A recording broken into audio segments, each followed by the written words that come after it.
நாம இவ்வளவே செஞ்சுட்டு மக்கள் கிட்ட வாக்கு கேட்கிறோம். ஆனா அதிமுக கூட்டணி சாரி அப்படி சொன்னா மோடி அமித்ஷாவும் கோச்சிப்பாங்க. என்டிஏ கூட்டணி சொல்லணும்.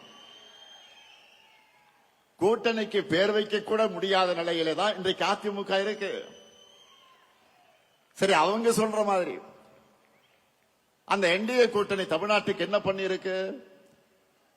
கடந்த 5 ஆண்டுகள்ல நமக்கு தர வேண்டிய கல்வி நிதி, ஜல்ஜீவன் திட்ட நிதி, 100 நாள் வேலை திட்ட நிதி, பேரிடர் நிவாரண நிதி நாம கேட்ட எதையும் தரல.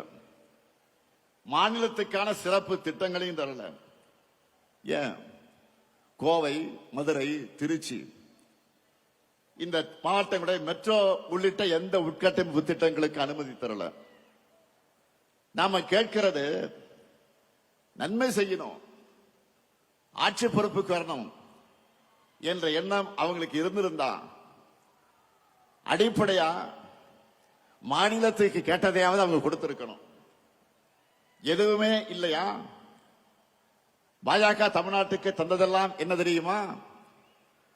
ஆளுநர் மூலமாக குடைச்சல், மாணவர்களின் உயிரோடு விளையாடக்கூடிய நீட் தேர்வு, இந்தி திணிப்பு, மிரட்டி பார்க்க ரைடுகள். இப்படிப்பட்ட ஆட்சிதான் பிரதமர் மோடி சொல்லுகிற என்டிஏ ஆட்சி. தமிழ்நாட்டுக்கு எந்த நன்மையும் செய்யாத இவங்க தான் நம்ம எதிர்த்து நிற்கிறாங்க.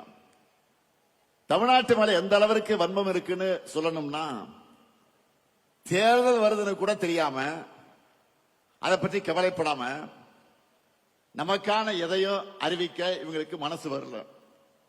நான் கேட்கிறேன், இப்படி திட்டமிட்டு தமிழ்நாட்டை புறக்கணிக்கிற என்டிஏ கூட்டணிக்கு எங்க மக்கள் எப்படி வாக்களிப்பாங்க? எந்த நம்பிக்கையில நீங்க தமிழ்நாட்டுக்கு வரீங்க? தமிழ்நாடு கேட்கிறதெல்லாம் நான் சொல்லுகிற என்டிஏவுக்கு நோ சொல்லக்கூடிய, நமக்கு கொடுப்பதையெல்லாம் கேட்பதையெல்லாம் நோ என்று சொல்லக்கூடிய என்டிஏவுக்கு தமிழ்நாடு நோ தான் சொல்லும். இங்க உங்களுக்கு எப்பவும் நோ என்ட்ரி தான். உங்க டப்பா என்ஜினுக்கு தமிழ்நாடு எப்பவுமே நோ என்ட்ரி தான் சொல்லும்.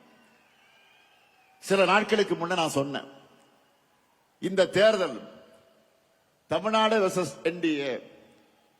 இன்னும் சொன்னா தமிழ்நாடு அணியா டெல்லி அணியா என்று பார்க்கிற தேர்தல் என்று சொன்னேன். உடனே நம்ம எதிரிகள் என்ன சொன்னாங்க?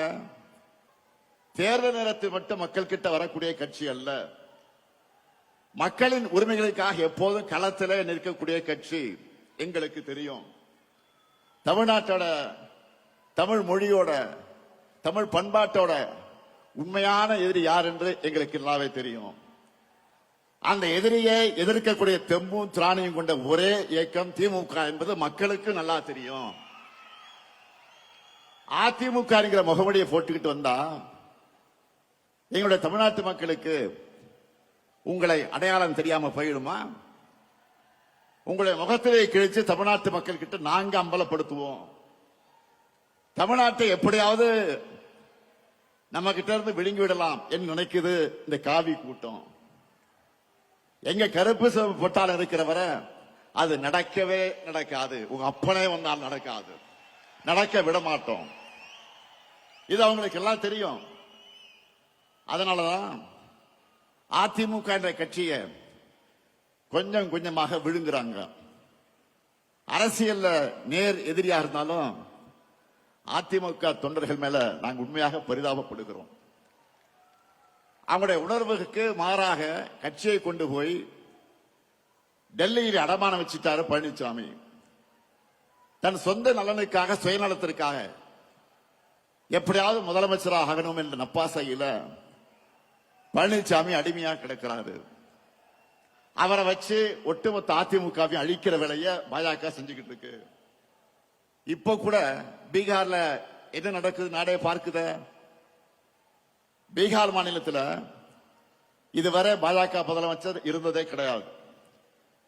நிதிஷ்குமார் அவர்களை முன்னிறுத்தி தேர்தலை ஜெயிச்சுட்டு இப்ப காரியம் ஆனதும் அவரை ஓரங்கட்டிட்டு பாஜக முதலமைச்சரை உள்ள கொண்டு வர போறாங்க. இதையே தான் தமிழ்நாட்டிலும் பண்ணலாம்னு ட்ரை பண்றாங்க.